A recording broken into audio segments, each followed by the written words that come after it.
Iniciei a gravação agora. Tô gravando de um jeito também um pouco freestyle aqui, mas tudo bem. Então a gente tá falando dos temas, né, do cesárea, da última aula. Então tem essa representação das mulheres, né, da representação feminina, numa maneira que não seja a tradicional entre uma mulher frágil, né, a femme fragile, e a mulher fatal, a mulher femme fatale. Então, não é que é uma descrição sem amoral, assim. É uma descrição, como a gente viu no bairro moderno, é uma descrição bastante, é, assim, como eu vou dizer, quer dizer, é uma mulher do campo, então ele descreve fisicamente a mulher, né? Então não é uma descrição, assim, sem julgamentos ou uma descrição imparcial ou limpa, né? Porque essa mulher ela vem do campo e ela tem um trejeito muitas vezes em contraposição a outros personagens femininos, como a atriz do Cristalizações, que é uma mulher urbana que está num casaco da moda, assim, fina, né? Uma figura fina.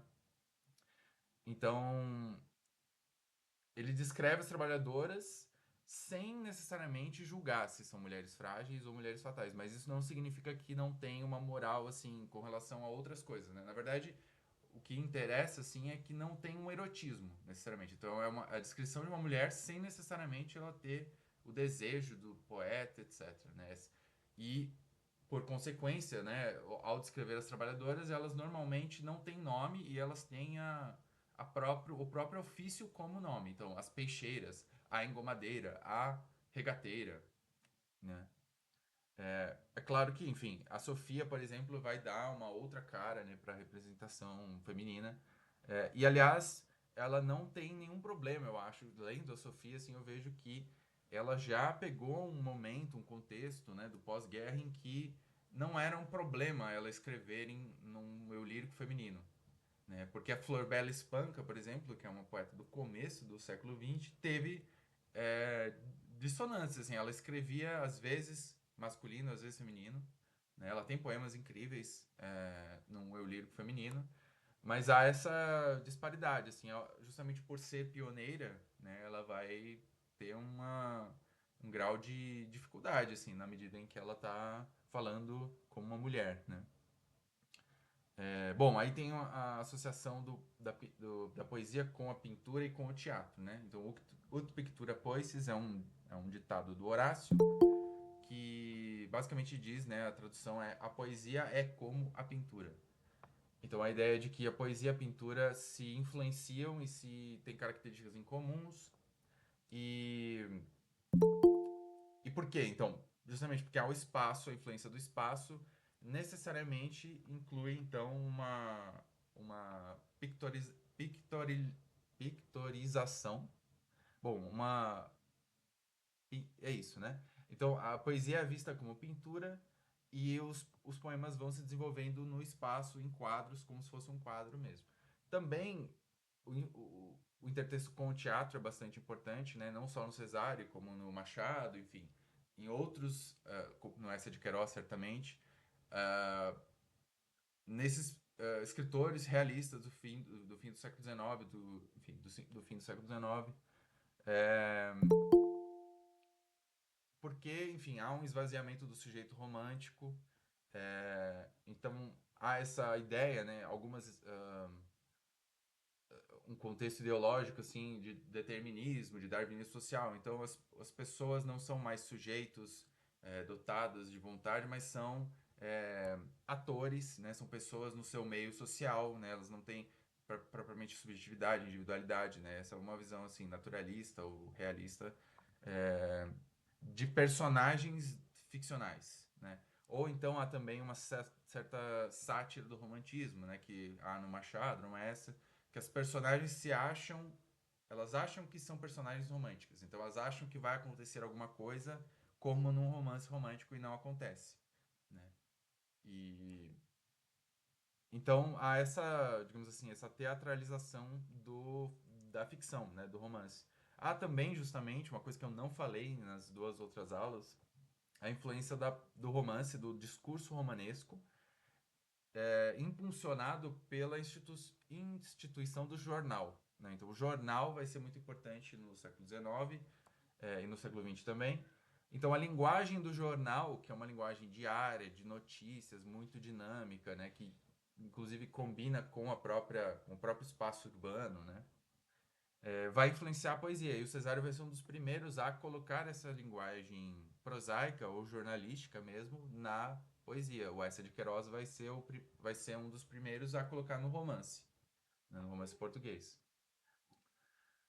Então, as correspondências baudelairianas, né, mais ou menos parecido com os intertextos, né? Então, o sujeito descreve um sentido por outro, né, na medida em que uma mulher, por exemplo, passa muito rápido e ele se apaixona por ela, mas ela está no bondinho ou ela está andando muito rápido porque ela é uma cidadina, ela está com pressa, né? Então, tudo isso para traduzir a experiência da cidade e traduzir, sobretudo, a modernidade, a fugacidade daquela experiência, né? Aí tem a questão erótica e de classe, né, que aparece nos poemas do Cesário através do espaço, normalmente. Então, as personagens, né, eu vou falar assim como se fosse uma peça, porque realmente no Cesário ele entende dessa maneira. As personagens ocupam espaços distintos, e esses espaços normalmente equivalem à classe daqueles personagens. Então, num bairro moderno, por exemplo, novamente, é um grande exemplo disso. Mesmo que você seja de uma classe baixa, você adquire o comportamento de uma classe alta. Lembrei lá do criado, que está na casa palaçada, portanto no alto do quadro, né, do poema, e ele fala de um jeito para a regateira, é da mesma classe que ele, mas ele acha que ele é maior, ele está acima, né, dela. E ele está descansado, ele fala, né, ele despreza ela e tal. Então, a gente viu isso que o espaço do Cesário, ele tem uma condição social, assim, ele expressa uma condição social. Tem também, aí a questão erótica, normalmente é uma questão masoquista, né? Então, a mulher no alto e o homem embaixo, né? A gente viu no Humilhações, por exemplo, né? Então, você tem as quadras, né? São estrofes de 4 versos, e normalmente ele tá no último verso, né? Lembrem lá. Então ele tá. Ou então ele tá na penumbra, né? Ele tá numa parte bastante desprezada do quadro, bem no cantinho. E a mulher que toma o centro do quadro, né? Ela lembra um magnetizador, né? Então ela é realmente como se estivesse no centro do quadro do poema Humilhações, ao menos, né? Então ela é para onde você olha, né? Por isso lembra um magnetizador, né? A gente discutiu essa metáfora. Eu coloquei também os estrangeirismos, né? Porque eu acho interessante, além da questão dos pronomes no Cesário. Então, há alguns temas que eu não vi ainda pesquisando assim a fortuna crítica sendo estudados. O estrangeirismo é um deles, quer dizer, é uma maneira também de traduzir a experiência da cidade através de palavras novas, né? Palavras que não tem e palavras que inclusive não podem existir porque as coisas, né? A gente vai ver isso, o nome das coisas, né? Com a Sofia.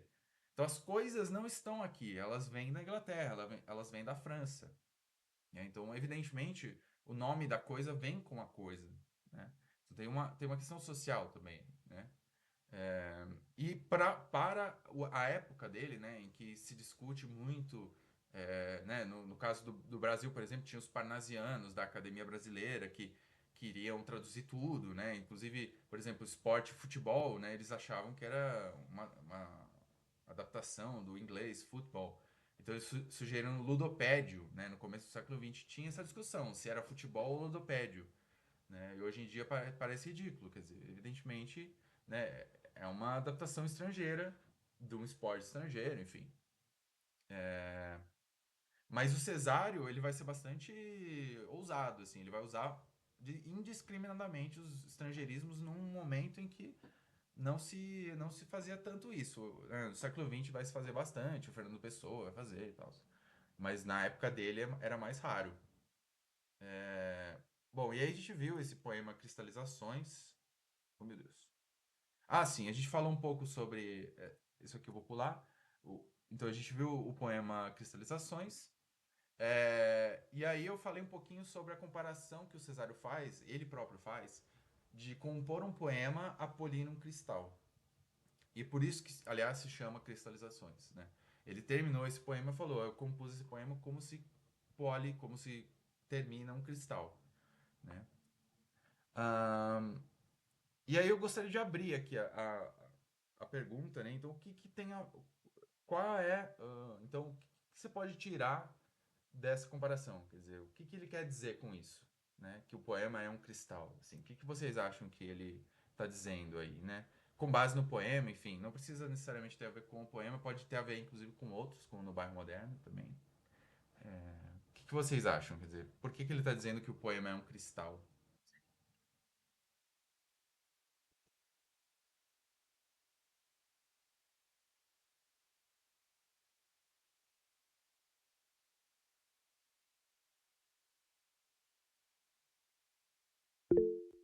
Maria, por favor. Boa noite. Noite. Eu vou partir do problema da palavra cristal. Poema é um cristal, porque o cristal tem que ser lapidado para ele vir à tona, né? E eu acho que o poema é a mesma coisa, né? Você tem que lapidar nas profundezas do que o poema está falando, né? Do que o poeta quer transmitir, para você poder entrar na verdadeira cerne do poema. Eu compreendo o Com cer- cristal dele como isso. Não sei se eu estou Sim, certa. sim, obrigado, Maria. Excelente Nada. intervenção. Muito obrigado. O pessoal comentou no chat, possui várias facetas, também muito bom. Exige um trabalho minucioso, mais ou menos o que a Maria falou, né? A lapidação, né? Mostra imagens fragmentadas, exatamente. A Isabelle já está indo mais para a parte mais, menos óbvia, assim, né? Então, eu dividi aqui em três tipos de resposta, né? Então, a primeira é a mais óbvia possível, que é o cristal é frio, e ele é duro, né? Ele, assim, ele não é duro, né? Mas ele é, assim, ele aparenta ser rígido, né? É, então, Apolo, diga.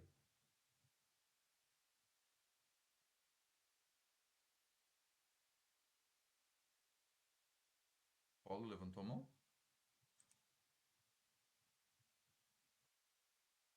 Não? Bom, então vou continuar. É, se o Apolo quiser, pode mandar no chat ou levantar a mão. Gente, sempre que quiserem, podem se manifestar.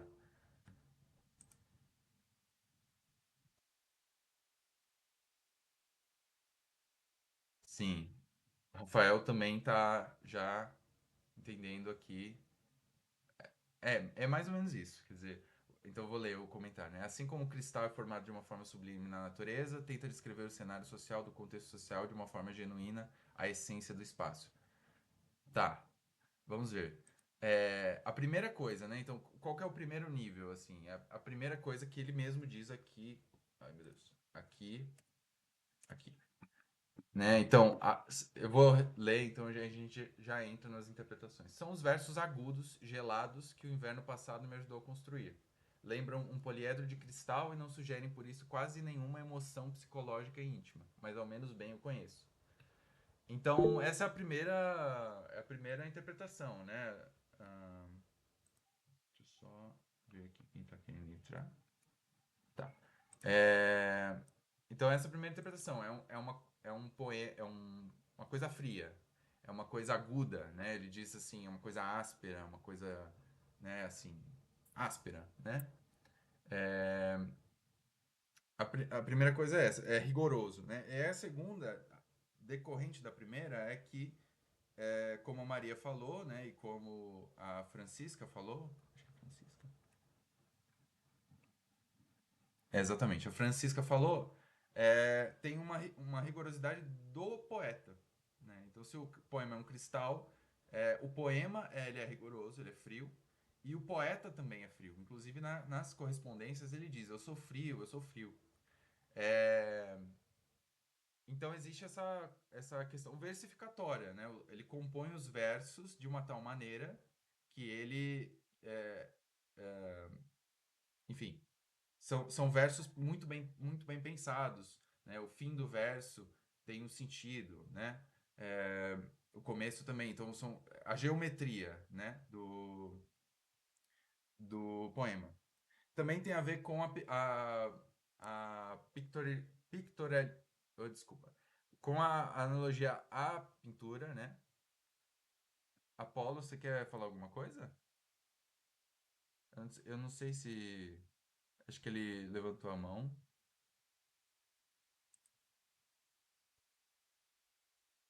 Bom, eu vou seguir. Então, não? Ok.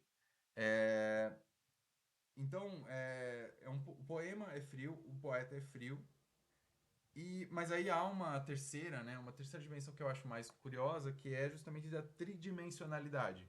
Né? O cristal é uma forma geométrica que sugere profundidade, que sugere é, multibe- multidimensionalidade.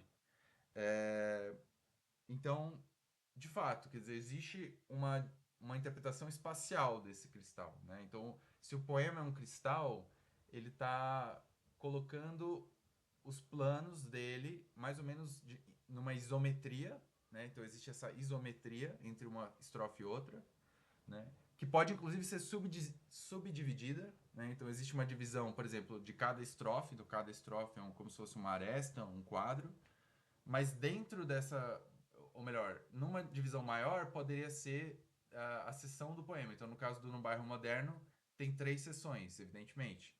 Então também essa é uma face do cristal, né? Mas pode ser a estrofe também, né? Então é, enfim, não sei se eu estou deixando muito claro, mas assim, o que interessa é, existe uma rigorosidade do poeta, existe a multifacialidade do espaço, e, principalmente, existe uma fragilidade do sujeito. E essa é talvez a interpretação mais difícil, assim, dessa comparação, né? Então, é uma fragmentação do sujeito. Além do espaço, quer dizer, se a paisagem interfere no ponto de vista, ou vice-versa, né? Se o ponto de vista é dado pela paisagem, né? Então o sujeito também, né? É um sujeito fragilizado, um sujeito fragmentário, né?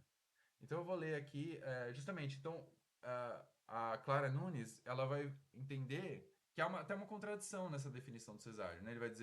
Ela vai dizer, uma leitura atenta do poema contradiz o pequeno metatexto do autor. Longe de se limitar a bater instantâneos do real, Cesário exprime emoções, mesmo que naturalisticamente lhes dê uma justificação sensorial, o olhar, o frio, bem como a sua subjetividade de observador. Então existe uma contradição, quer dizer, como é que o poema é frio, ele é rigoroso, geométrico, se existe esses momentos impressionistas, né? E uma das explicações é justamente que não é tão frio assim, ou é uma frieza diferente, é uma frieza que pode ser inclusive de classe, né? Pode ser uma frieza que não é do rigor formal necessariamente. E pode ser uma frieza do sujeito, né? Uma desfamiliarização do sujeito com o espaço, né? Então, a Helena Carvalhão Boesco vai dizer que existe essa ênfase não numa coisa em outra, mas no processo relacional, né? Então, ela vai dizer a ênfase é colocada no processo relacional, mais do que nos termos de chegada ou partida, na diferença mais do que nos termos que entre si diferem. O sujeito e o mundo em que ele vive parecem oferecer-se a um projeto de fragilização. Ela até usa o termo sujeito frágil, né?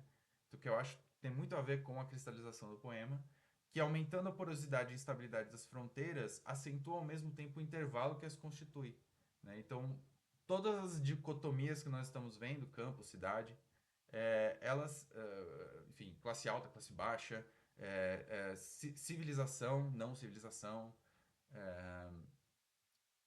tudo isso se fragmenta, se instabiliza, né? Com a modernidade, com a cidade, com a paisagem urbana.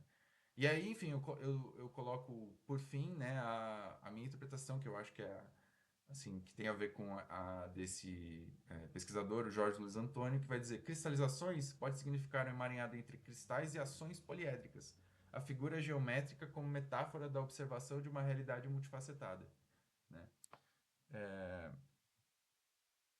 Bom, era basicamente isso, né, sobre a cristalização. E aí eu ia falar do Noite Fechada, mas não vai estar tempo.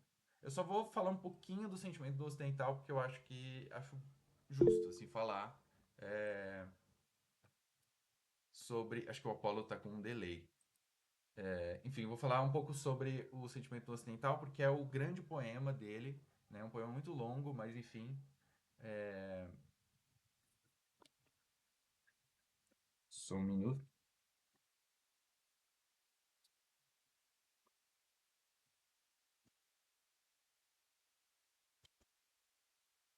Colinha aqui. Que é um poema bastante difícil de ler. Bom, ele vai dizer. Então, é um poema longo, dividido em quatro partes, né?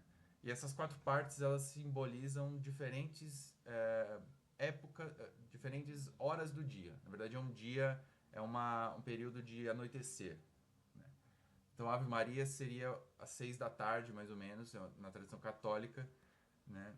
E aí, Noite Fechada seria o crepúsculo. Algás teria a ver com a luz a gás, né, a iluminação a gás, que ainda não havia a luz elétrica, ou seja, já é um período em que não há luz natural, né, não há luz natural, e aí horas mortas, que é madrugada, né? Então tem até uma análise que vai associar esse poema a uma série de quadros que o Monet vai fazer com a mesma igreja, a mesma catedral, em várias horas do dia. Então, bom, a gente vai ler. Eu não sei. Bom, eu vou vendo aqui o que eu vou ler, mas acho que o começo é importante, né? Então, a primeira estrofe. Nas nossas ruas ao anoitecer, a tal soturidade, a tal melancolia, que as sombras, o bulício, o tédio, a maresia despertam-me um desejo absurdo de sofrer.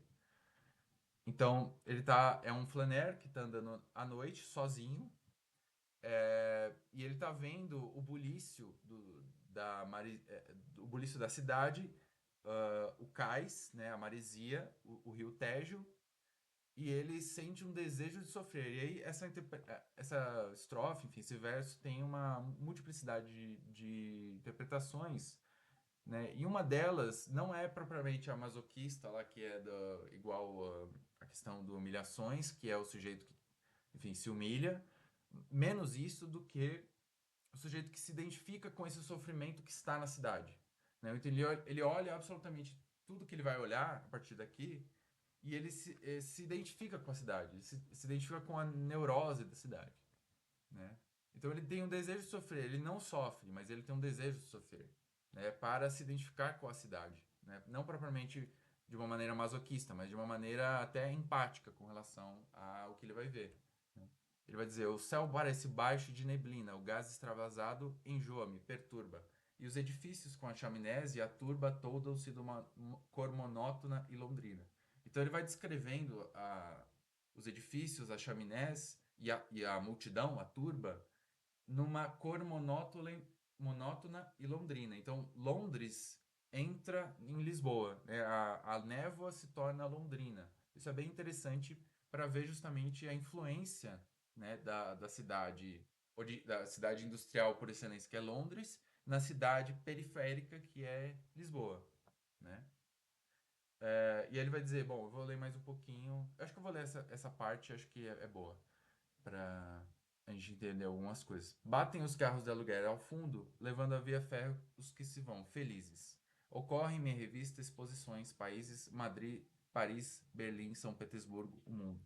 Semelham-se a gaiolas com viveiros, as edificações somente madeiradas. Como morcegos ao cair das badaladas, saltam de viga em viga os mestres carpinteiros. Voltam os calafates aos magotes, de jaquetão ao ombro, enfarruscados, secos, embrenham-me a cismar por boqueirões, por becos, ou erro pelo cais a que se atracam botes. Então ele vai fazer, enfim, imagens incríveis aqui das edificações que se assemelham a gaiolas, né? Então esse horizonte fechado da cidade. É, os carpinteiros na construção, né? Na viga, parecem morcegos, né, ao cair das badaladas. É, então você tem os calafates, que são mecânicos navais, aos magotes, aos montes, né, às multidões, com o jaquetão ao ombro, né, enfarruscados, sujos de carvão ou de fuligem, né? E aí ele entra, então aparece ele, embrenham-me a cismar por boqueirões, por becos, ou erro pelo cais a que se atracam bodes. Então, essa construção sintática, né, ele embrenha-se, ele se mistura a cismar, a pensar, por boqueirões, por becos. Boqueirões são ruas que se desembocam no rio, né, que são ruas próximas de um cais. Por becos ou erro pelo cais a que se atracam botes. Então, essa construção, quer dizer, embrenham-me por um lugar ou por outro, né, já indica uma certa indecisão do sujeito, né? Diga, Apolo, pode falar. Perdão.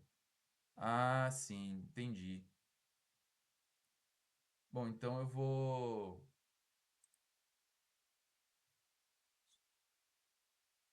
Ok, estou olhando. Então, eu vou continuar a aula, tá? Ok, desculpe. É,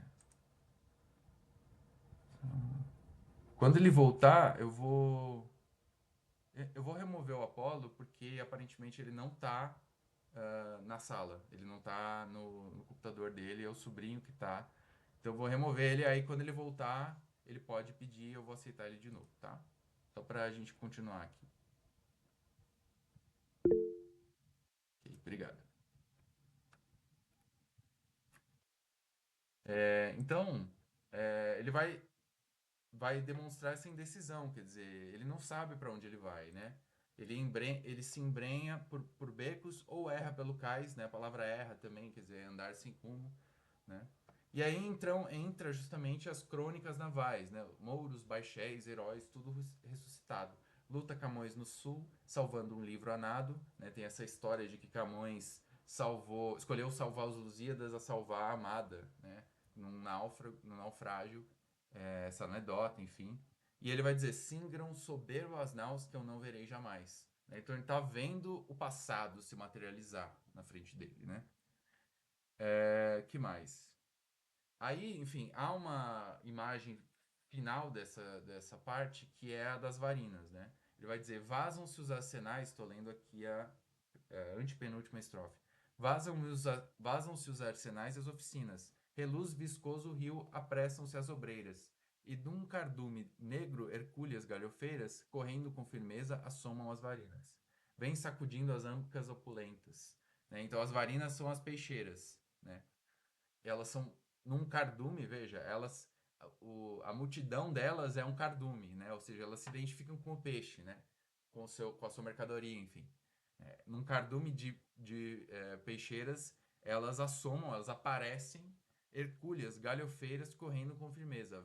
E aí vejam, a próxima estrofe ainda está falando das varinas, ou seja, isso aqui é inédito no Cesário. Ele nunca repete o mesmo sujeito, né? Então, assomam é varinas, o sujeito é varinas. Vem também é varinas. Né? É uma coisa absolutamente inédita. Ele fecha as estrofes, né? Então, o fato de que as varinas estão aqui no fim dessa estrofe, dessa primeira parte, ocupa um espaço bastante importante, né? Ele vai até o final com as varinas, né? Vem sacudindo as ancas opulentas, então elas têm quadris bem grandes, férteis, né? Seus troncos varonis recordam-me pilastras, veja as cariátides, né? E algumas a cabeça embalam nas canastras, são cestos, né? Acredito. As canastras. São cestas. Então, são cestas em que elas colocam os peixes, inclusive.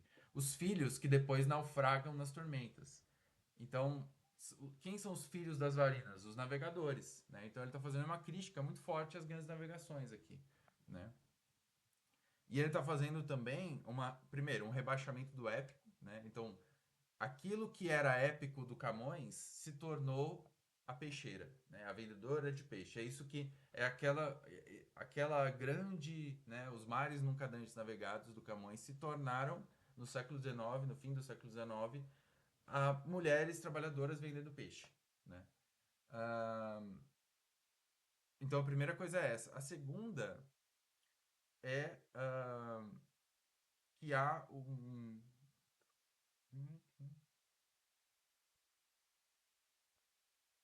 Bom, é, então há há um reforço muito forte das varinas, né? Elas representam o conteúdo épico, né? Rebaixado. É, e elas estão descalças nas descargas de carvão, desde manhã à noite, a bordo das fragatas, e apiam-se no bairro onde miam gatas, e o peixe podre gera os focos de infecção. Então, no final, o peixe volta, né? E ele de novo, está associado a algo rebaixado, né? Que tem a ver com enfim, a infecção, né? A febre amarela, tudo aquilo que o Cesário viveu, né? Que é um problema bastante urbano, as epidemias de febre amarela. Enfim, ele vai falar então do épico, né, que acende num pilar. Eu não vou entrar muito no poema. Posso falar. Bom, uma coisa que é bastante importante é que a noite é identificada com a cidade, né? Isso a gente vai ver com a Sofia também. Né? Então a cidade ela está bastante identificada com a noite em todos os seus sentidos, né? Sobretudo porque a noite vai ganhar uma dimensão quase que antinatural, assim, a noite ela se torna iluminada, né? Então o processo do poema justamente é o processo eh, de iluminação artificial, né? Então no começo ainda tem luz natural, né? Às 6 da tarde, e no fim já não tem mais nenhuma luz, né? É só a luz do gás. Que mais? Bom, aí ele vai aparecer, assim, como personagem bem no finalzinho, na metade, assim, do poema, né? E eu de luneta de uma lente só, eu acho sempre assunto a quadros revoltados. Entro na brasserie, que é uma cervejaria, as mesas de migrados, ao riso e à crua luz, joga-se o dominó. Então ele vai fazer essa metáfora com a visão, né? Aí tem uma associação a Dante, enfim, não vou entrar nisso, mas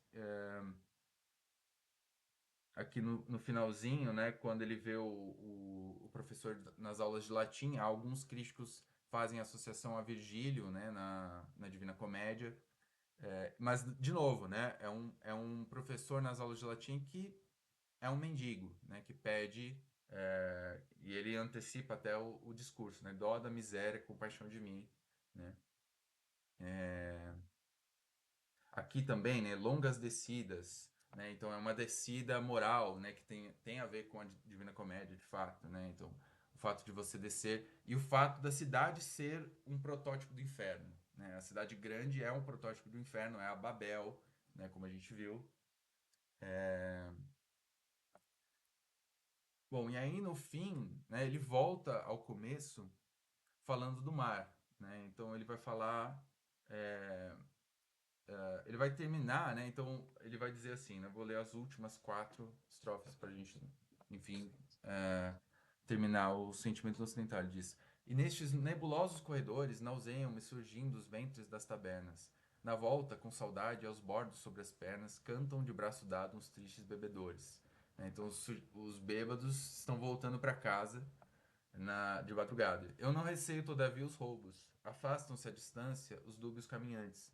E sujos sem ladrar, ósseos febris errantes, amareladamente os cães parecem lobos.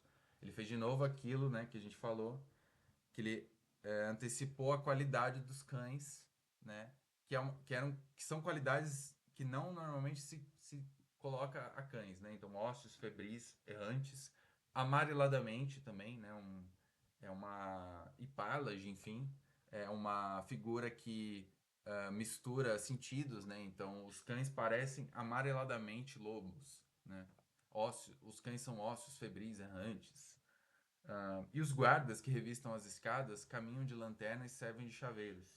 Por cima, as imorais, eu não acabei não falando aqui, né? Então, aqui as impuras, da segunda metade do poema são as prostitutas, né? Então ele vai falar um pouquinho dos hospitais, das doenças da cidade, e as impuras, evidentemente, são as prostitutas, enfim. E aí no final também vão aparecer, né, as imorais, né? De novo as prostitutas, as impuras e imorais. Nos seus roupões ligeiros, tossem fumando sobre a pedra das sacadas. E enorme, nessa massa irregular de prédios sepulcrais com dimensões de montes, a dor humana busca os amplos horizontes e tem marés de fel como um sinistro mar. Então, esse final também é bastante abstrato, né? Mas que, enfim, resume toda a experiência urbana, da paisagem urbana, né? Essa dor da prosopopeia, né? A dor assim personificada, a dor humana busca os amplos horizontes, quer dizer, ela quer escapar desse horizonte fechado e tem marés de fel, né? Marés amargas, né? Um sinistro mar, né? Então, enfim, é um grande poema, assim, eu tive que apressar, assim, a leitura dele, mas, e aí vocês vejam que também, do ponto de vista formal, é bastante interessante, são 4 partes de 11 estrofes, né? É bastante matemático. É, também tem uma questão da cristalização, enfim, sobretudo com os tipos de estrofe, enfim. Como eu disse, como eu tentei analisar num bairro moderno. Mas basicamente é isso, quer dizer, aí eu coloquei a Catedral de Rouen do Monet, né, que aqui, aí cada título, cada subtítulo, né, dessa série é o próprio tempo, né, então aqui seria, acho que é manhã ensolarada, aqui é tarde, aqui é crepúsculo e aqui é tipo noite, né.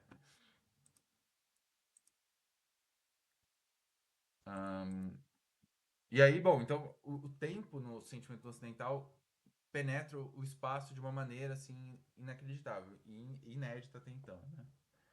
Ele vai dizer, enfim, eu coloquei dois só pra gente fechar, é, porque esse poema, enfim, esqueci de falar isso, mas ele é um poema composto ao tricentenário da morte de Camões. Então ele evidentemente cita o Camões várias vezes, e aí ele fala assim: eu não poderia dedicar um trabalho especial a Camões, mas julgo que fiz notar menos mal o estado presente desta grande Lisboa, que em relação ao seu glorioso passado parece um cadáver de cidade.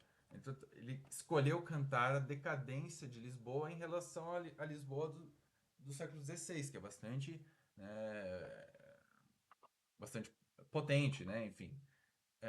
Então, em vez de falar de Camões, da personagem, dos Lusíadas, enfim, ele falou do mar, né? Então tem um intertexto da cidade com o mar, desde o começo, quando a maresia faz ele sentir tem um sentimento de um desejo de sofrer, né? Como no final, com a dor humana, né? Com as marés de fel. Então o mar tá no poema, ele tá ao longo do poema, né? Assim como as outras características, enfim, as trabalhadoras, né? As correspondências baudelairianas, tudo tá lá já. Mas é a cidade, né? O personagem é a cidade. Não é o Camões, não é as grandes navegações, mas é a cidade e é a cidade do século XIX. É a cidade com os peixes podres gerando focos de infecção, entende? A cidade da epidemia, né? A cidade da periferia, né? Do capitalismo que está surgindo. Né? E, enfim, para finalizar, eu cito o Mário Iga, que é o editor do Cesário Verde, também comentarista. Quer dizer, o sentimento no ocidental, né? Também falando do título, que eu não tive tempo de falar. O que é o sentimento no ocidental? O sentimento de quem vive dilemas e contradições próprias de sociedades civilizadas. No poema, metonimicamente, o Ocidente vem representado por Portugal e, do mesmo modo, Portugal por Lisboa. Então, tem um efeito de diminuição, de regressão, né? Ocidente, Portugal, Lisboa, né? Metonímia, assim. Ocidente, Portugal, Lisboa. Dessa forma, em O Sentimento do Ocidental, o Ocidente que aí se inscreve, ainda que preserve sob certos aspectos sua abrangência, refere-se a um espaço geográfico específico, a ocidental para a lusitana. E citou Camões, né? Então, é muito interessante como já as questões do Pessoa, né, já estão aqui no Cesário Verde, né? As questões do mensagem, né, enfim, quantos, como é? Ó mar salgado, quanto do seu sal são lágrimas de Portugal, né? Já tá tudo no sentimento ocidental, né? E o Fernando Pessoa, como a gente viu desde o começo do curso, ele vai fazer uma filiação muito clara, né, ao Cesário. E aí quem vai fazer uma filiação muito clara ao Cesário também é a Sofia de Mello, né? Então eu deixei esse último slide na aula do Cesário justamente para retomar tudo que a gente viu com o Cesário, né? É um poema que está num dos últimos livros dela, que é o Ilhas, de 89. E aí, assim como lá no Alberto Caeiro, como a gente viu no primeiro slide do Cesário, né, eu meio que antecipei, porque eu falei do Caeiro antes de falar do Cesário, né? Do posterior para falar do anterior. Mas isso é a teoria literária, né? Você interpreta, como diz o Borges, né? Você escolhe os seus predecessores, né? Ou os seus predecessores te escolhem, enfim. Porque você vai alterando, de fato, o que eles escreveram, né? Através da própria filiação, né? Do próprio intertexto. Então a Sofia vai dizer: Cesário Verde quis dizer o mais claro e o mais corrente em fala chã, em lúcida esquadria, ser dizer na justa luz do dia, falar claro, falar limpo, falar rente. Porém, nas roucas ruas da cidade,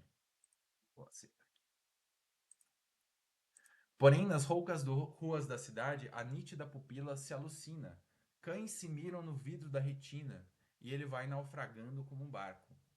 Molvinhas e seares e campinas, horizontes honestos e lavados, está se referindo ao poema Nós, que a gente não viu, mas bebeu a cidade a longos tragos, deambulou por praças, por esquinas. Fugiu da peste e da melancolia, livre se quis e não servo dos fados, diurno se quis, porém a luz de dia à noite assombrou os olhos dilatados. Refletindo o tremor da luz nas margens, entre ruelas vê-se ao fundo o rio. Ele o viu com seus olhos de navio, atentos à surpresa das imagens. Não tem muito o que falar, assim, acho que a Sofia já deu um curso melhor dos Cesários do que eu só nesse poema, né? Então eu vou só apontar algumas questões, alguns esquemas que ela faz, né? Então a associação, evidentemente, o claro, né? O mais corrente, né? O prosaísmo, portanto, né? Em fala chã, ser e dizer na justa luz do dia, ou seja, uma poesia lúcida, uma poesia clara, né? Falar claro. Porém, nas roucas ruas da cidade, a nítida pupila se alucina. Então, entre a segunda estrofe e a primeira, há aquela tensão justamente entre o real físico, ou o espaço físico, e o espaço alegórico, né? A nítida pupila se alucina. Vejam esse decassílabo, né, que é bastante enfático no i, né? A nítida pupila se alucina, cães se miram no vidro da retina e ele vai naufragando como um barco, né? Muito impressionista, muito moderno, enfim. Amou vinhas e seares e campinas, ele fez a menção aos poemas rurais, mas bebeu a cidade a longos tragos, deambulou por praças, por esquinas. Fugiu da peste, da melancolia, e aí também, né, a luz de dia à noite, né, esse paradoxo, né, a noite da cidade, né, que na Sofia, inclusive, vai ser bastante importante. Ela vai diferir dois tipos de luz, né, dois tipos de claridade, da vela, do neon, a da praia e a da cidade. A luz de noite assombrou os olhos dilatados, refletindo o tremor da luz nas margens, né? Então você vê alguns elementos, os horizontes, as margens, entre ruelas vê-se ao fundo o rio, né? Veja que como as ruelas também estão limitando, né? Estão estreitando o olhar. Ele viu o rio Tejo, né, evidentemente, com seus olhos de navio, veja a rima interna, né? Viu olhos de navio, atentos à surpresa das imagens. Né? Os olhos estão atentos à surpresa das imagens. Não tem melhor assim, resumo da poesia do Cesário e, por acaso, da Sofia também, do que essa formulação, né? Os olhos, portanto, olhos atentos, ou seja, é um poeta consciente, poeta lúcido, né? Poeta rigoroso. A surpresa, no entanto, veja, atenção e surpresa. Né? Eles estão compondo o poema rigorosamente, no entanto, eles estão abertos, né, eu poderia dizer, à surpresa das imagens. Né? Então, as imagens, tanto do Cesário quanto da Sofia, são absolutamente surpreendentes, são até incompreensíveis, assim, né? como ele diz lá, eu faço uma coisa ou faço outra. Quer dizer, como é que você embrenha por um lugar ou fica, né? Então, isso é bastante moderno, né? Então, o leitor acaba entrando na poesia muito mais, né? É muito mais exigente do leitor, né? Essa modernidade que vai descambar no modernismo e no pós-guerra também, com a Sofia, né? Então, aqui tem as referências, enfim, vou passar para vocês depois. Agora eu vou apresentar a essa aqui, essa, ok. E aí, como é que eu faço? Ok, ok, ok.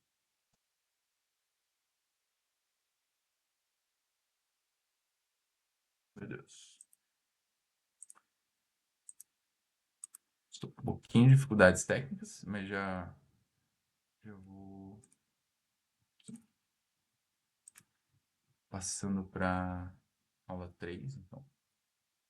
Vocês estão vendo o meu slide? Sim? Ok, obrigado. Obrigado. Então, eu vou falar um pouquinho sobre a Sofia, enfim, dados biográficos importantes. Ela passou a infância entre Porto e Lisboa, né? E em Lisboa ela cursou filologia clássica. Ela publicou poesia, o primeiro livro, em 1944, portanto, um ano antes do fim da Segunda Guerra, né? Também o curso que ela de filologia clássica ela não terminou, assim como o Cesário, né? Não terminou o curso superior de letras. Então são dois jubilados. Então também dois que se transitam entre cidades, né? Em 63 viaja para a Grécia e para a Itália, que vai ser uma viagem bastante importante. Enfim, nos diários ela faz referência a essas viagens como transformadora, né? Transformou a poesia dela. Em 67, no fim de 67, ela perde a mãe. E ela vai dizer sobre a mãe, né? A minha mãe foi para mim um modelo humano exemplar absoluto. A sua inteligência era íntima e maravilhosamente justa. A minha mãe foi a primeira pessoa que me ensinou o dever da justiça e o dever da revolta. Então também outro paralelo, né? O lirismo, a ideia de justiça, né? E no caso aqui ela está evidentemente se referindo à mãe. Que mais? Ela é eleita deputada na Assembleia Constituinte pelo Partido Socialista em 1975. Então ela tem uma trajetória engajada, né, política, enfim, que é diferente do Cesário, né? Cesário não, ele era basicamente um comerciário, né? E ela escreveu muita coisa, né? A obra da Sofia é muito grande. Ela escreveu contos, livros infantis, traduções, é, e a obra dela de poesia é muito grande também, né? E ela foi a primeira mulher a vencer o Prêmio Camões em 99. E aí, enfim, eu escolhi, né, a gente ver um livro, porque eu acho que é, de alguma maneira, o livro que representa melhor e que, de alguma maneira, sintetiza o espaço, a paisagem na obra da Sofia, né? Mas antes eu vou falar um pouquinho sobre o contexto do século XX, né? Vou falar muito rapidamente para a gente não perder muito tempo. Assim como lá no século XIX, o começo é 1789, com a Revolução Francesa, né? Porque é uma revolução que se espalha pelo século XIX, pelo século XX, né? Ou seja, é um começo que vem um pouquinho antes, né? Aqui a gente tem um começo que é um pouquinho depois, que é em 1914 com a Grande Guerra, né? E aí que realmente começa o século XX, né? Então, as transformações do século XX. Em 1915 tem a publicação da revista Orfeu, justamente um ano depois da Grande Guerra, do início da Primeira Guerra Mundial, que foi uma revista não muito bem recebida, também, assim como a obra do Cesário, que era liderada pelo Fernando Pessoa e pelo Mário de Sá Carneiro, né? Eram os dois grandes líderes dessa revista. E que justamente o nome Orfeu, né, a gente vai ver o mito de Orfeu hoje, se dá justamente na ideia de não olhar para trás, né? Então, Portugal precisa olhar para frente, né? Portugal precisa se modernizar na arte e na poesia, né? Meio que essa é a ideia. Aí em 22 tem a Semana de Arte Moderna no Brasil, né? Que promete uma ruptura, né, aos modelos parnasianos, enfim, do século XIX.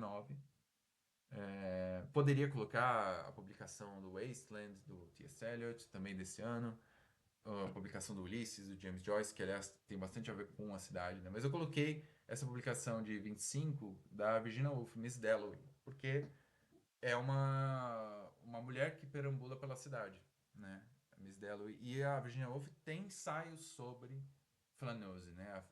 A flanerie das mulheres, né? Aí em 33 tem a instauração do Estado Novo, em Portugal, né? Do Estado fascista, liderado pelo Salazar. Em 45 acaba a guerra. Em 61 começa a guerra na África, nas colônias africanas de Portugal, né? Angola e Moçambique, que termina em 75, perdão, com a Revolução dos Cravos. Se não me engano, a independência de Angola é 75 ou 74 também. Então, é, é tudo junto aí, né? Então, Portugal perde a Guerra do Ultramar e as colônias africanas se tornam independentes. O Brasil já era independente no século XIX, né? E eu coloquei também a publicação de novas cartas portuguesas, né? Das Três Marias, que foi uma publicação bastante importante, inclusive por conta do movimento feminista português, né? Então, o contexto histórico é esse, né? Assim, aí a Sofia publica um ano antes do fim da Segunda Guerra, então ela é uma poeta do pós-guerra, né? Ela é uma poeta, enfim, alguns dizem geração de 45, mas eu não acho que ela se encaixa. Nem o João Cabral também não acho que se encaixa. Então, basicamente é isso, contexto histórico. É, Ela pega, então, o fim, né? Ela morre em 2004, então ela pega tudo isso, né? Praticamente. É, Então, e ela é bastante engajada, inclusive na poesia. Ela escreve poemas para o Che Guevara, ela escreve poemas sobre a Revolução dos Cravos, né? Ela escreve, a gente vai ver, escreve poemas bastante fortes mesmo, politicamente. E aí eu coloquei aqui, vocês me digam se vocês conseguem ouvir, elas citando o poema, né? Depois eu vou passar esses slides e vocês podem ver nesse site da Biblioteca Nacional de Portugal.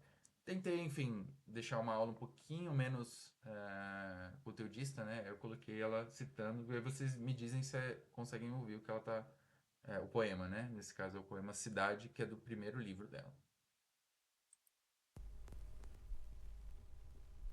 Cidade, cidade, rumor e vai-vem sem paz das ruas.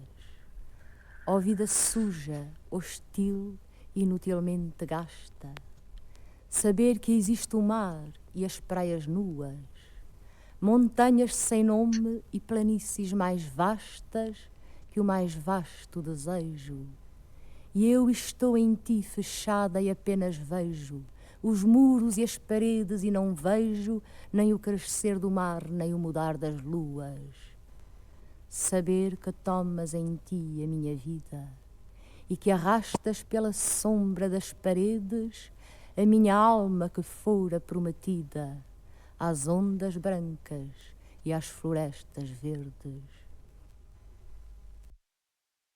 Então, é sempre bom ouvir, né, o poeta declamar o seu poema. Eu não vou falar muito sobre esse poema, porque não é do livro que a gente vai ler, né, que a gente vai ver, mas já tem aqui elementos que o Cesário trata, né, que a gente está cansado de ver. Então, é um rumor e vai e vem das ruas, sem paz, né, não tem paz. Vida suja. É, e aí ela vai colocar uma reduzida de infinitivo, assim, meio que, né, assim, sem muita explicação, para comparar com esse E, né? Então, saber que existe o mar e as praias nuas, montanhas sem nome, planícies mais vastas que o mais vasto desejo, e eu estou em ti fechada. Quer dizer, ela cita outras paisagens, né? A paisagem litoral, a paisagem montanhosa, a planície, termina com uma comparação abstrata, né? Então, mais ou menos, os elementos mar, praias, montanhas, planícies, e aí o desejo, né? Como que. Opa, um spoiler aí. O desejo sendo o termo mais abstrato, então terminando a estrofe não, mas o período, né? E eu estou em ti fechada, e apenas vejo os muros e as paredes, e não vejo nem o crescer do mar, nem o mudar das luas. Então, aqui a gente vê mais ou menos ah, aquela rigorosidade, né, do poeta, que está em Cesário, que também está na Sofia, né? A Sofia, ela escreve não em versos livres, ela escreve em versos de metros variados, né? E aqui, por exemplo, esse poema é uma oitava e uma quadra, né? E a oitava se divide mais ou menos em 4/4, né? Assim, ou 5/3, talvez. Mas assim, assim como no Cesário, há uma ordem e uma desordem ao mesmo tempo, né? Há uma simetria e uma assimetria, quer dizer, existe, por exemplo, até aqui você tem basicamente decassílabos ou dodecassílabos, né? Cidade, rumor e vai e vem, sem paz das ruas.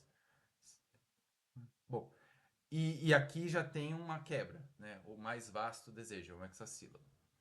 E, só que ela retoma. Eu estou em ti fechado e apenas vejo os muros e as paredes e não vejo dois decassílabos, nem o crescer do mar, nem o mudar das luas. Do decassílabo. Então ela brinca com os metros, né? Mas ela não propriamente escreve versos livres. Assim, a gente vê, ela rima, né? Ela utiliza a rima. E ela utiliza a rima de uma maneira bastante sofisticada, né? Então ela rima vai e vem sem paz das ruas com as praias nuas. Ela rima duas paisagens, né? As ruas e as praias nuas. E essa dimensão da nudez vai ser bastante importante, né? Então, não apenas a praia clara, a praia aberta, mas a praia nua, né? Uma praia sem vestes, é uma praia sem limitações mesmo, né? E aí, desejo, apenas vejo e não vejo. Veja como. Falei vejo 3 vezes, né? Mas o hemistíquio dos dois decassílabos, o segundo hemistíquio, é muito bem geometrizado, né? E apenas vejo e não vejo, né? E aí meio que uma continuidade, né? Então você vê apenas uma coisa, os muros e as paredes, e não vejo, né? Então, de você ver apenas uma coisa para você não ver é bastante rápido, né? O processo. É, por quê? Porque ela está fechada na cidade, né? E aí tem uma associação ao mudar das luas, né? Que é uma espécie de contabilização dos meses de uma maneira pré-moderna, né? De assim, então, como se conta o ano, né? A translação, né? O movimento da Terra ao redor do Sol. O dia é o eixo, o movimento ao redor do seu próprio eixo. E os meses são as fases da Lua, né? Então ela está fazendo uma referência aqui a um tempo antigo, a um tempo pré-moderno, um tempo despreocupado, né? Um tempo assim, sem complicações, sem neuroses da cidade. Né? Sem o rumor e o vai e vem sem paz das ruas. Né? E aí, enfim, a segunda estrofe é mais ou menos a mesma coisa, né? Então a cidade toma nela mesma a vida, arrasta pela sombra das paredes a minha alma, que foi prometida às ondas brancas. Veja, ondas brancas, praias nuas, isso vai ser bem importante. E as florestas verdes. Aí eu falei, eu coloquei esse soneto aqui, que também não é de geografia, mas aí eu juro que depois desse poema a gente vai falar de geografia. Porque eu acho que é um poema que sintetiza muita coisa. E é um mito que, para Sofia, era muito importante. Então, o mito de Orfeu e Eurídice é muito importante. Então, lembrando, né? Orfeu era um poeta, cantor, né? Que, aliás, na Grécia não tinha muita distinção, assim, porque havia uma poesia oral, né? Uma poesia composta oralmente, então não havia propriamente distinção entre poesia e música, né? Ou se misturava, enfim. E ele era muito hábil, né? Então há um mito das Argonáuticas, que foram uma empresa, enfim, com vários heróis, que aliás é comparada pelo Camões aos Lusíadas, né? Então ele diz os nossos argonautas, meio que comparando, então. E o Orfeu participou das Argonáuticas, né? Uma das histórias sobre os argonautas é que eles foram partir e eles não conseguiam, o navio não saía. E aí alguém pediu para Orfeu e ele tocou a lira dele, e aí o navio magicamente, né, conseguiu zarpar e tudo. Também tem a questão das sereias, né, que tem a ver com a Odisseia, enfim, então nas Argonáuticas o Orfeu estava ali meio que para contrabalancear o canto das sereias, né, ou para dominá-las, enfim. Então ele foi útil aos argonautas, né? Depois ele encontra Eurídice, se casa com Eurídice, mas não vai ao leito com ela. Então tem esse meio de tempo em que Eurídice está sozinha tomando banho, se preparando para se unir a Orfeu, né? Os dois apaixonados. E ela é perseguida por Aristeu, que é um caçador. E nesse processo de fugir, né, de Aristeu, ela pisa numa cobra e a cobra a pica e ela morre, né? Então Orfeu fica muito sentido pela morte de Eurídice e desce aos infernos, né? Então tem esse também outro lugar comum do mito e da poesia antiga que é a catábase, né? Enfim, Odisseu desce aos infernos, Enéas desce aos infernos, o próprio Dante, né, assim, na Divina Comédia se inspira nesses momentos, desses poemas antigos para compor a Divina Comédia, né? Então existe essa catábase de Orfeu que, justamente no mito, é identificado com a luz. Ele é, ele é, como poeta, né, ele é devedor das musas, e as musas são as parceiras de Apolo, né? Então, e Apolo é o deus da poesia e do sol, né? O deus da claridade, da saúde ou da doença, né? Enfim, mas o deus do sol, né? Da claridade. Então, existe esse paralelo de Orfeu com a luz. E, portanto, quando ele desce, ele se sente muito, né, assim, estou entrando em um território bastante desconhecido, né? Como qualquer pessoa viva entrando no Hades, né? Nos infernos. E, enfim, ele encanta a todos, né? Ele encanta o Cérbero, que é o cão. Ele encanta o Caronte, que é o barqueiro, que a princípio ele olha assim e fala: Ah, cadê o seu óbolo? Você precisa. Primeiro que você precisa estar morto, né? E segundo que você precisa ter o óbolo para pagar a travessia. É por isso que eles colocavam as moedas nos olhos dos mortos, né?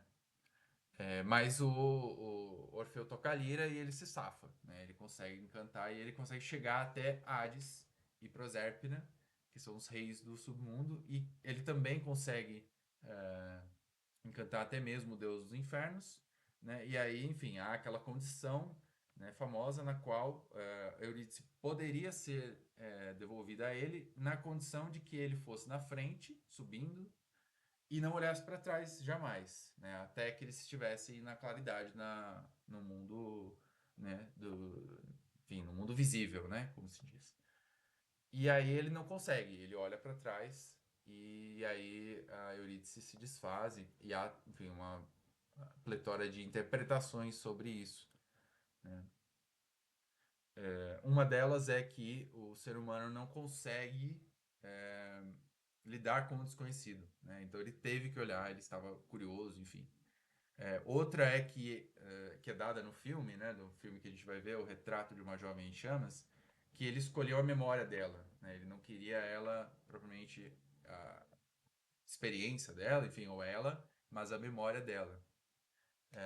Enfim, então esse é o mito de Orfeu e Eurídice, muito resumidamente. E aí vamos ver o que a Sofia fala, né? O que a Sofia faz com esse mito. Que, aliás, vai ser bastante repetido em outros poemas, né? Mas eu achei esse o mais interessante. Eurídice perdida, que no cheiro e nas vozes do mar procura Orfeu, a ausência que povoa a terra e céu e cobre de silêncio o mundo inteiro. Assim bebi manhãs de nevoeiro e deixei de estar viva e de ser eu, em procura de um rosto que era o meu rosto secreto e verdadeiro. Porém, nem nas marés, nem na miragem eu te encontrei. Erguia-se somente o rosto liso e puro da paisagem. E devagar tornei-me transparente como morta nascida à tua imagem, e no mundo perdida esterilmente. Então, a primeira coisa desse poema é que é um soneto, né, evidentemente, mas é um soneto que não se resolve, né, um soneto que não tem aquela coisa da tese, antítese, síntese, né? É um poema reflexivo, né? Um poema que de várias maneiras repete elementos ou que repete sons, né? Então, Orfeu, eu, né? É uma rima, né? Que é bastante simbólica. Aí ela fala da paisagem, né? Orfeu é uma ausência. Bom, primeiro que Eurídice procura Orfeu e não Orfeu procura Eurídice, né? Então, isso também é a posição no verso, Eurídice no primeiro verso e o Orfeu no final do segundo verso, né? Bastante claro quem está procurando quem, né? Inclusive, já no próprio verso se vê Eurídice no primeiro e Orfeu bem distante dela, né? Que mais? Então tem essa prosopopeia, assim bebi manhãs de nevoeiro e deixei de estar viva e de ser eu. Veja como é interessante, né? A vida é associada à subjetividade, ou a eu, né? Ao ser eu, né? Tanto que quando Orfeu a encontra no inferno, ela é só uma sombra, né? Ela não é ela mesma. Um poema muito interessante é o do Rilke, né? Se não me engano, é Hermes, Perséfone, Eurídice. Perdão, Hermes, Orfeu e Eurídice. É um poema do Rainer Maria Rilke que descreve, inclusive, a própria percepção da Eurídice como um fantasma, né? Então, Hermes diz, Orfeu virou, e Eurídice diz, quem? Né? Porque ela não tem nem noção, né? Ela como uma sombra, né? Ela não tem a menor ideia do que está acontecendo. É muito bom esse poema. E aí, bom, ela diz: em procura de um rosto, que era o meu rosto secreto e verdadeiro. Vejam como os termos, de novo, agem como espelhos, né? O rosto, que era o meu rosto secreto e verdadeiro. Essa ideia do rosto secreto, né? Então, o rosto também, né? O rosto como a vida, né? Então, quando você adquire um rosto, você vive, né? E você é um sujeito, né? Você é um eu. Porém, né, aí tem uma virada, né, que é clássica assim, do soneto, que é do primeiro, justamente nessa posição. Porém, só que ela é um porém assim que não conjuga com a primeira parte porque continua a mesma indecisão, né? Então é um porém negativo. Porém, nem nas marés, nem na miragem eu te encontrei. Erguia-se somente o rosto liso e puro da paisagem, né? Então, muito interessante esse verso, quer dizer, o rosto liso e puro da paisagem, né? Quer dizer, a paisagem como um grande rosto que, no entanto, não é uma pessoa, não se identifica com uma pessoa, né? No entanto, é justamente o que ela vai se tornar. Ela vai se tornar a paisagem, né? De alguma maneira, ela está olhando para o rosto que ela terá, né? Que é um não rosto, né? Que é o rosto da paisagem. E devagar tornei-me transparente como morta nascida a tua imagem. Então, tornei-me transparente juntamente com a paisagem, né? É isso. Ela se une à paisagem, né? Como morta nascida a tua imagem e no mundo perdida esterilmente. Então, nesses dois últimos versos, a gente vê como existe. Então, como morta, o primeiro hemistíquio, e no mundo, né? Como morta e no mundo, nascida e perdida, né? E a tua imagem esterilmente, né? Então, tem uma questão de mosaico aí na composição, né? Um, Era isso, né? Assim, então, o mito de Eurídice, né? Como bastante importante para a obra da Sofia, né? Porque justamente associa a luz à paisagem, né? E ela morrendo, então assume o rosto da paisagem, né? E a paisagem se transforma se transforma na memória de Eurídice. E Orfeu, aliás, né? Orfeu também tem uma morte bastante trágica, porque ele é rasgado, né? Ele estraçalhado pelas fúrias, né? Então a própria Sofia diz isso, que os poetas na modernidade são como o Orfeu estraçalhado. Então não há propriamente uma unidade, né? Então a poesia da Sofia é essa busca da unidade, talvez uma busca vã, né, pela unidade, que se dá, entre outras coisas, na luz, na praia, né, na paisagem no mar, né? É, bom, basicamente era isso sobre o soneto de Eurídice. Alguém tem alguma questão sobre Eurídice, sobre Orfeu, sobre a Sofia, enfim?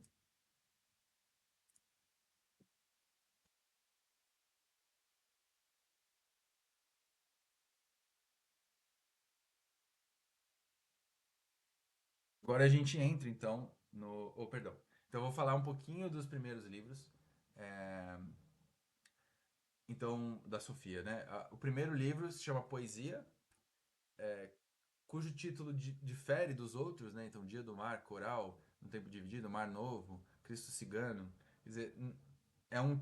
Bom, os primeiros, né? Dia do Mar, Coral e no Mar Novo, sobretudo. Que são títulos que envolvem a paisagem, né? Então, a paisagem vai entrando na poesia dela. Que mais? E aí...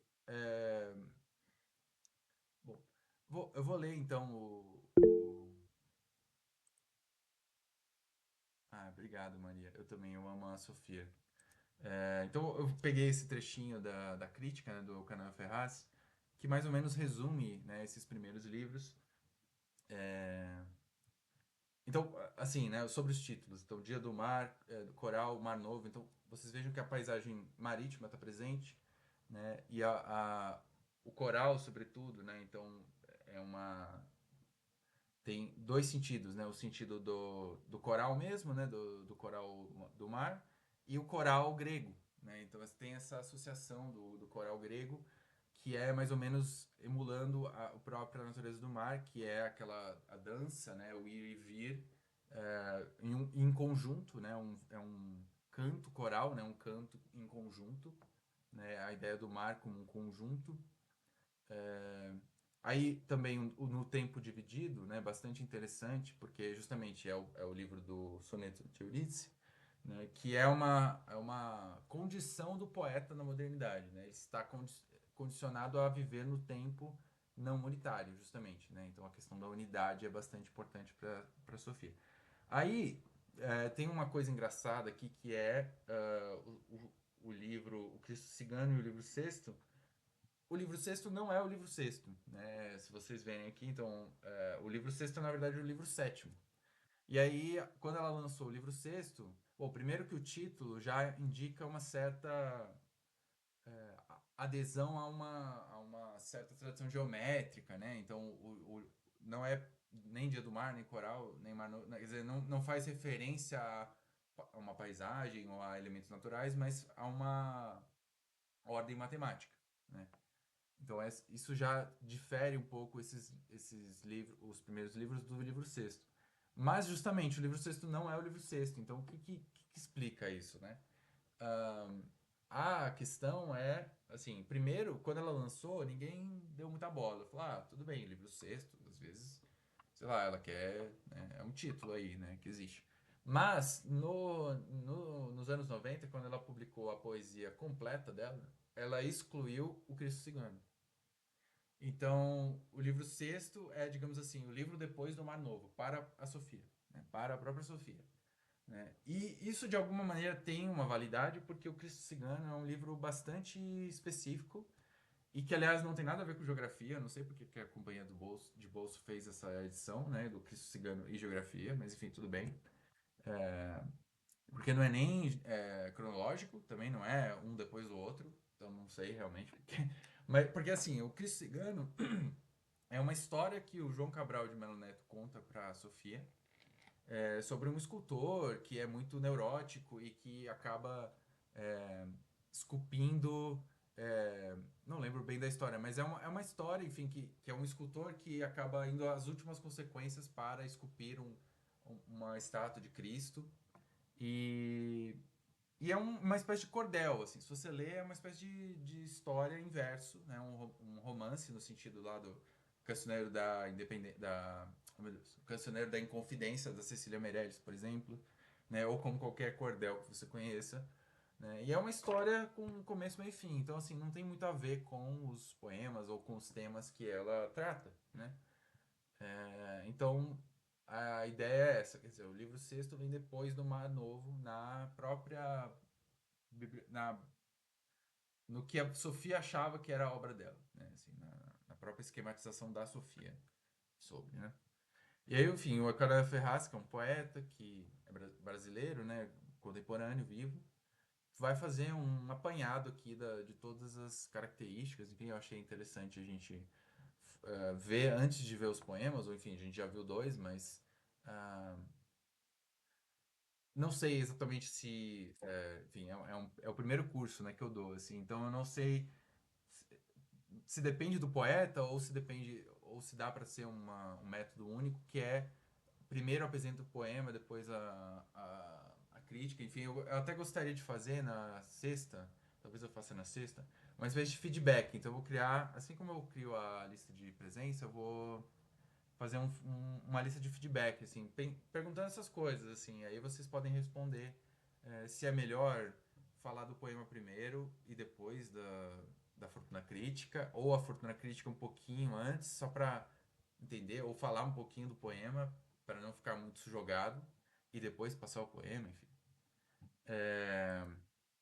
Mas aqui eu achei importante, né, falar desse trechinho.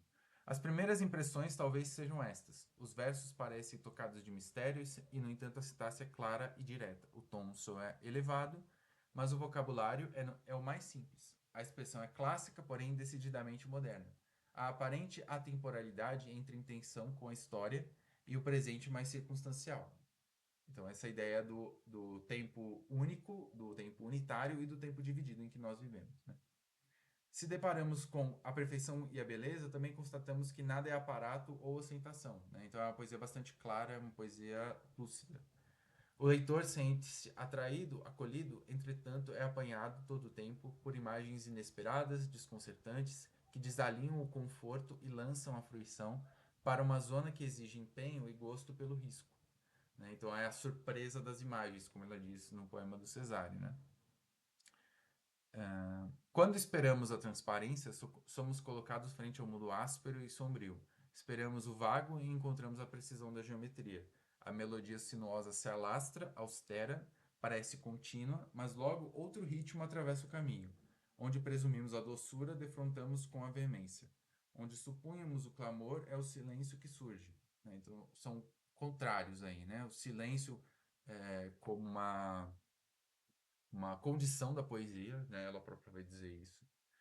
E quando este parece perdurar, a voz se refaz vigorosa e denuncia e exige e não se cala. E aí também tem, o Kahneman sabia, né? Então, esse exige e não se cala, evidentemente, é uma voz ativa, militante, né? Assim, política. Então, ele não está falando só dos poemas líricos ou dos poemas míticos, mas ele está falando também dos poemas sociais, né? Assim, recolhemos em nós uma fala flutuante que vagueia por extremos, mas cuja agitação sugere antes o equilíbrio que o tumulto, conservando-se a superfície de uma língua líquida, né? Então, no fim das contas, me parece uma poesia, principalmente para a sua época, bastante equilibrada, né? Bastante sóbria, a própria utilização dos versos tradicionais, né? Mas também de uma maneira muito moderna, assim, muito assimétrica, né? Sem se importar tanto com a exigência deles, né? Então eu acho também é uma visão bastante moderna, né? Mesmo que seja com os versos tradicionais, né? Bom, aí eu vou começar então geografia, né? Que é o oitavo livro dela, sétimo na contagem, se você não contar o Cristo Cigano. E aí já começa, então, a primeira sessão se chama Ingrina. O título do primeiro poema da primeira sessão também se chama Ingrina. E o que é Ingrina? É uma praia no Algarve, né, em que ela passou bastante tempo, enfim, tem uma relação biográfica com a praia.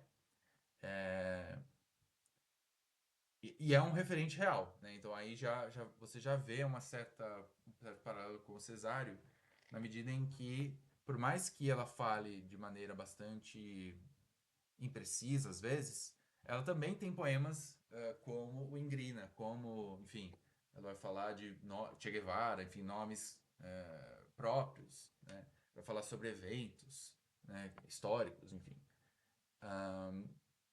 Então eu vou começar. Vou ler o Ingrina, da seção Ingrina.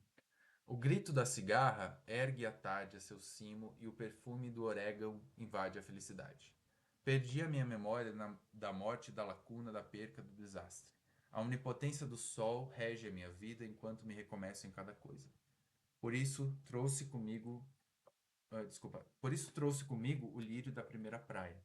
Ali se erguia intacta a coluna do primeiro dia.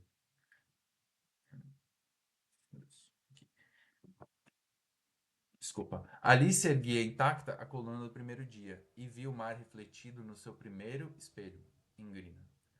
É esse o tempo a que regresso no perfume do orégano, no grito da cigarra, na onipotência do sol. Os meus passos escutam o chão enquanto a alegria do encontro me desaltera e sacia.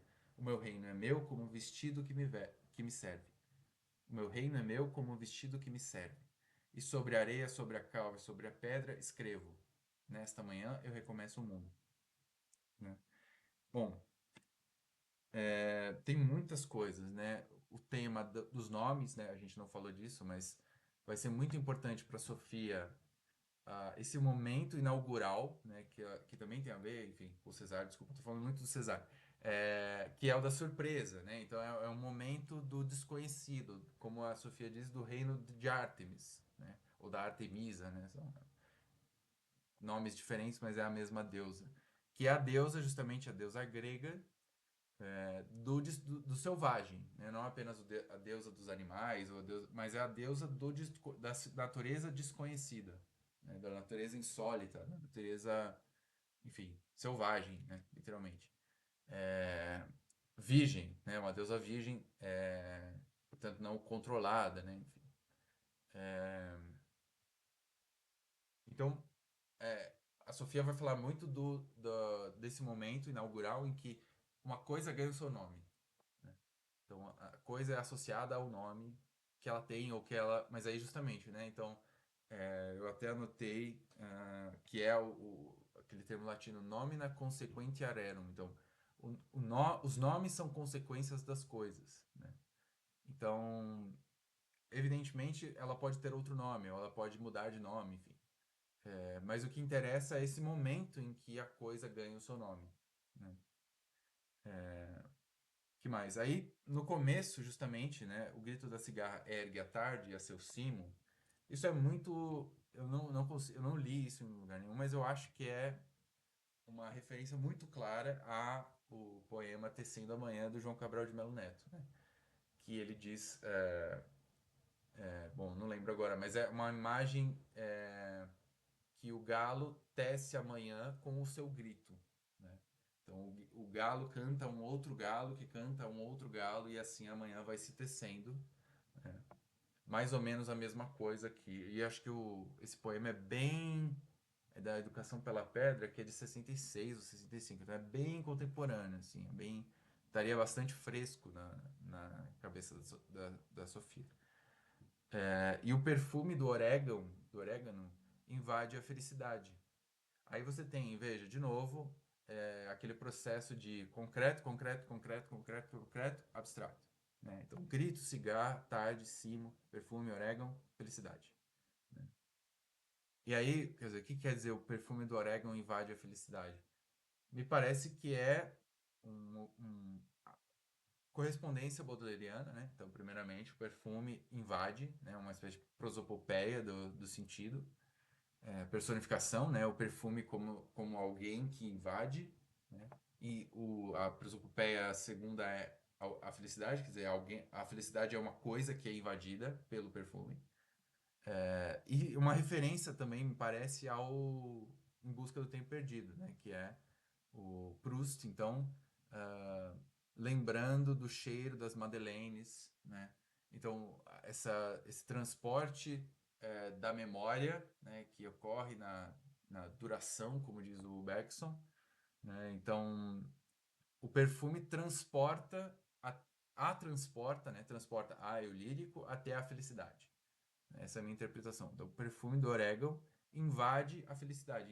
E eu fico feliz sentindo o cheiro do orégano, basicamente, né? Assim, traduzindo muito prosaicamente. E ela vai dizer, perdi a minha memória da morte, da lacuna, da perca, do desastre. Aí é tudo abstrato, né? Então, primeiro período concreto até a felicidade, depois tudo abstrato, praticamente. Memória talvez seja mais morte, enfim. Lacuna, perca, desastre, né? Vai dizer, a onipotência do sol rege a minha vida enquanto me recomeço em cada coisa. Então, esse momento do recomeço é bem importante para Sofia, né? E aí o próprio nomear da coisa, né? Evidentemente, a omnipotência, né? Achei curiosa a manutenção do omnipotência e não da onipotência, né? Porque poderia ter simplesmente colocado a grafia brasileira, né? Onipotência. Mas achei muito curiosa a manutenção, até na edição da Companhia de Bolso, enfim, se não me engano, na Tinta da China também tem, que é uma espécie de, enfim, versão arcaica, né, da palavra onipotência, latina, né? Mas que, de alguma maneira, traduz esse sol que é universal, né, que rege toda a vida, né? E, portanto, que rege a poesia também, né? Então, é uma poesia bastante solar, com a onipotência do sol na praia, né? Que é interessante, é um sol praiano, é o sol realmente que é o sol do amanhecer, né? Por isso trouxe comigo o lírio da pequena praia. Ali se erguia intacta a coluna do primeiro dia, veja. Então, também outra metáfora, né? A coluna, o sol, né, como uma coluna do primeiro dia, veja, o dia inaugural, o dia em que se começa ou se recomeça, e vi o mar refletido no seu primeiro espelho, Ingrina. Então, ela trouxe consigo o lírio da pequena praia. Primeiro, a Ingrina é referida como pequena praia. E só depois, né, então, que se ergue o dia, que ela ganha um seu nome, Ingrina, né? Então, e é um nome isolado sintaticamente, né? Então, vi o mar refletido no seu primeiro espelho, Ingrina. E esse seu é um possessivo que está se referindo à pequena praia ou à Ingrina, né? Então, ou é um pronome catafórico, se você quiser interpretar a pequena praia, ou Ingrina. Ou catafórico, né? Que seria no seu primeiro espelho, ou seja, no espelho de Ingrina. E aí fecha primeiro período, não é nenhuma estrofe, né? É um poema em prosa, mas é uma primeira sessão do poema, né? Ah, É esse o tempo a que regresso no perfume do orégano, no grito da cigarra, na onipotência do som. Os meus passos escutam o chão, enquanto a alegria do encontro me desaltera e sacia. Um outro elemento muito importante, além da nomeação das coisas, tem o encontro, né, de uma pessoa com ela, né? Mas também pode ser um encontro, a gente não sabe, da memória. Né? Um encontro que não é físico, que não necessariamente é um encontro com alguém físico na praia, mas pode ser com um momento anterior, né, em que ela encontrou uma pessoa, enfim, não dá para saber. Mas aí justamente me desaltera, quer dizer, me deixa sem eu, né, como ela diz lá, que a Eurídice deixou de ser eu, né? Ela se desaltera, ou melhor, desalterar é mais para dentro, né? Quer dizer, desalterar. Então, ela se torna menos outra coisa, né? Então, a alegria do encontro a torna ela mesma, na verdade, é isso. Desaltera. É uma... Desalterar é muito bom, porque é uma negação da negação, de alguma maneira, né? Alterar é mudar, tornar outro, né? Alter. E desalterar é não mudar, né? Então, unir, né? Unitário. E sacia, deixa saciado, deixa satisfeita, né? E ela vai usar uma palavra que ela usa muito também, que é o reino, né? O meu reino é meu como um vestido que me serve. Essa é uma metáfora muito importante, né? Ela vai dizer num outro texto que a vida é um vestido que não, a partir de um certo momento, não nos serve mais, né? Como diz lá, eu acho que é o Belchior, né? Então, essa metáfora do vestido é bastante importante. Primeiro porque é uma figura, é uma vestimenta majoritariamente feminina, né? Assim, e que cobre o corpo todo, é, e que, de alguma maneira, é a paisagem também, né? Então, o reino é o vestido. Na verdade, ela tá colocando duas. Ela não diz assim, o reino é como um vestido. Ela diz, o meu reino é meu, né? Ela repete o possessivo, como um vestido que me serve. Então, assim como o meu reino é meu, o vestido me serve, ou o vestido é meu. Né? Então ela compara o reino, evidentemente, a paisagem com o vestido, mas a posse da paisagem é a posse do vestido. Né? Assim, eu posso simplesmente dizer, o meu reino é como um vestido, tudo bem. Mas é que os poetas modernos do século XX e XXI também, eles vão dificultar de propósito, né, a própria metáfora, né? Então eu disse que o Cesário faz uma discussão da metáfora, né? E a Sofia também. A Sofia vai discutir a própria metáfora, né? Então essa natureza metalinguística da arte moderna é, assim, é um fato inegável, né? Um fato inescapável quase. E ela vai então enumerar, né, alguns elementos aí sobre a areia, sobre a cal e sobre a pedra. Escrevo, né? Nesta manhã eu recomeço o mundo.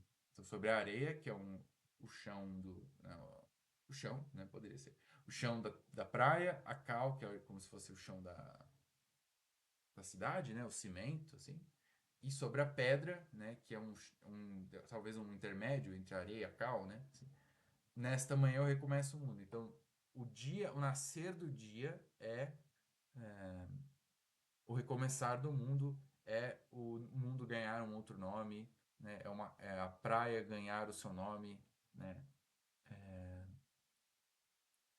Bom, basicamente é isso, né? É, sobre a Ingrina.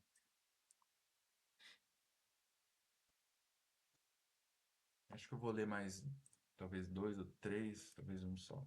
Bom, não sei. Eu vou ler esse aqui, que é o seguinte. Eu peguei os quatro primeiros da Ingrina, da sessão Ingrina, e aí eu vou analisar. Manhã. Né? Então, lembre, começa o dia, né? Manhã. Na manhã reta e branca do terraço, em vão busquei meu pranto e minha sombra. O perfume do orégano, veja como ela retoma, né, inevitavelmente, habita rente ao muro conivente da seda e da serpente. No meio-dia da praia, o sol dá-me pupilas de água, mãos de areia pura. A luz me liga ao mar como é meu rosto, nem a linha das águas me divide. Mergulho até meu coração de gruta, rouco de silêncio e roxa treva. O promontório sagra a claridade, a luz deserta e limpa me reúne. Então, é um poema de indísticos, né? É um poema bastante organizado, assim, bastante simétrico, né?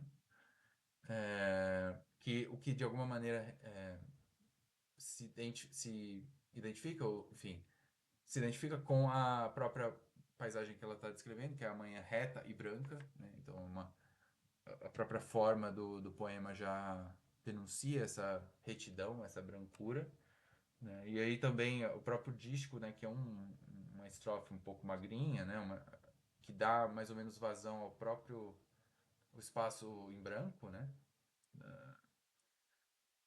E aí justamente, então, por que que ela, né, como assim, né? Em vão, na manhã reta e branca, em vão busquei meu pranto e minha sombra. Quer dizer, ela, primeira coisa, ela busca em vão. Então, o que quer que ela busque, né? A gente lendo, em vão busquei. Então, já não vai, enfim, não vai satisfazer, né? Ela não vai conseguir, não vai conseguir encontrar, né? Não vai se satisfazer nessa busca. E aí ela vai personificar. Então, ela vai buscar o pranto e a sombra, né? E aí, enfim, busquei meu pranto poderia ser simplesmente não consigo chorar, né? Assim, busquei meu pranto, busquei as emoções, enfim. E minha sombra, então, uma oposição à manhã reta e branca, né? Então, é muita luz, né? Basicamente é isso. E ela quer um pouquinho de sombra nessa claridade, né? E aí a gente vai ver que ela vai distinguir justamente dois tipos de claridade. uma claridade da praia e uma claridade da cidade. Né? E aqui a gente está falando do terraço, né? Que é uma espécie de espaço que também é um pouco limítrofe, né? Assim como o jardim, que vai ser bastante importante. Aí ela fala justamente que o perfume do orégano habita rente ao muro, veja.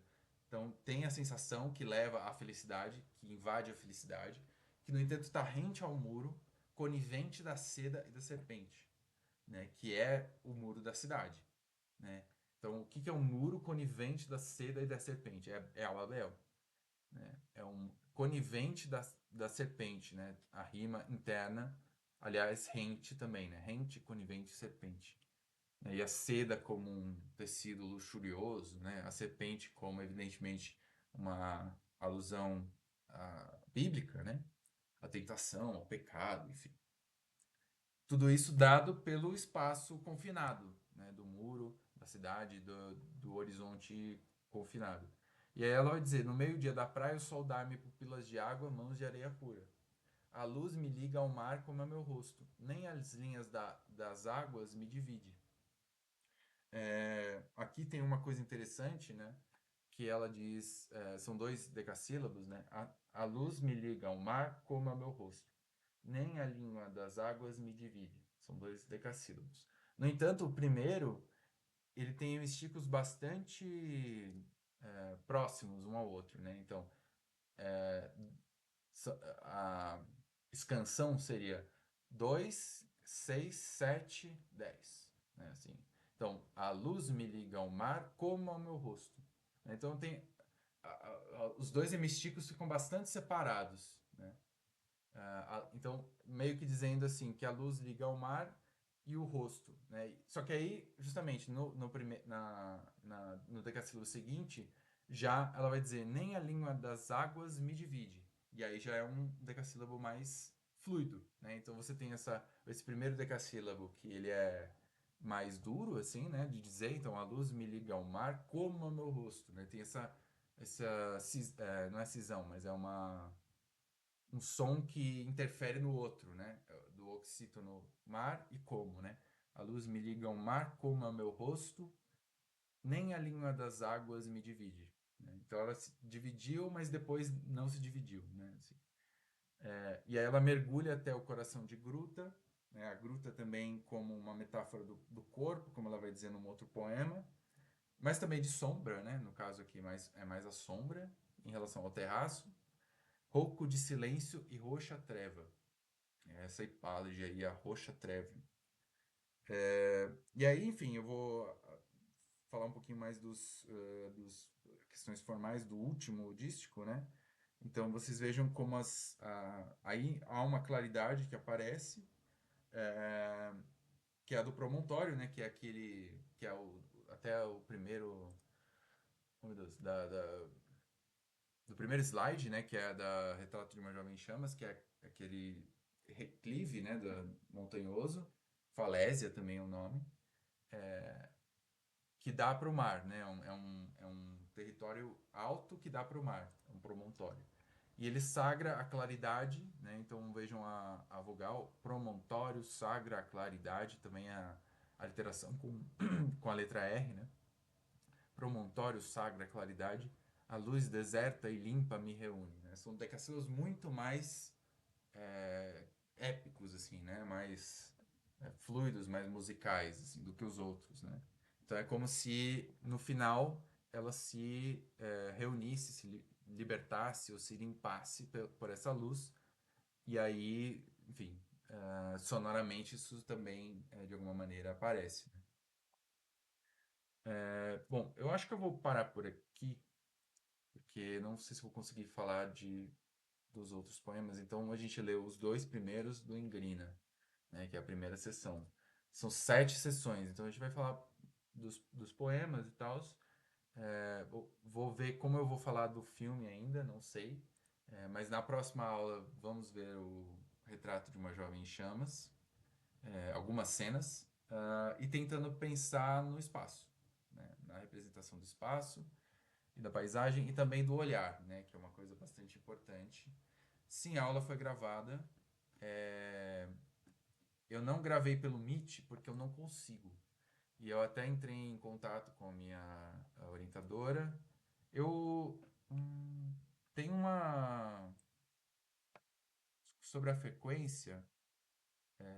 Bom, então sobre a gravação é isso. Eu não estou conseguindo gravar pelo Meet.